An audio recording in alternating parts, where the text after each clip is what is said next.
Di tengah ancaman kelaparan yang dihadapi setengah juta warga sipil Gaza, beredar aksi diduga tentara Israel sedang membakar paket bantuan internasional berupa makanan dan air di Shejaya di bagian utara Gaza.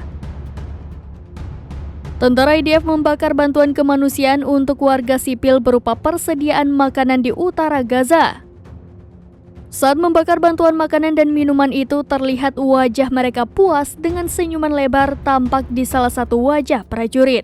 Mereka sendiri sengaja memfilmkan dan memposting aksi membakar makanan ini karena tak ada konsekuensi apapun dari kebejatan kelakuan mereka ini.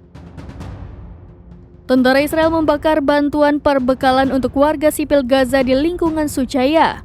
Mereka membakar persediaan makanan dan air penting di sana dalam apa yang mereka sebut sebagai perayaan Hanukkah. Rekaman yang beredar di media sosial menunjukkan beberapa pria berseragam IDF menyeringai ketika mereka membakar paket makanan dan tumpukan botol air di belakang truk pengangkut makanan. Makanan itu adalah sumbangan dari organisasi nirlaba Euromed Human Rights Monitor. Film tersebut diklaim diambil dari lingkungan Shejaya di kota Gaza yang digambarkan militer Israel sebagai pusat konflik di Gaza.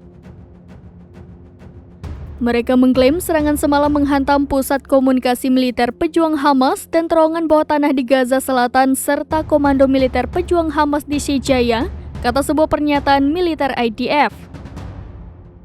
Pertempuran saat ini sedang berlangsung di beberapa lokasi, beberapa jam setelah Amerika Serikat memveto pemungutan suara mengenai gencatan senjata yang merupakan momen penting bagi PBB, dan kemudian menyetujui penjualan darurat peluru tank ke Israel.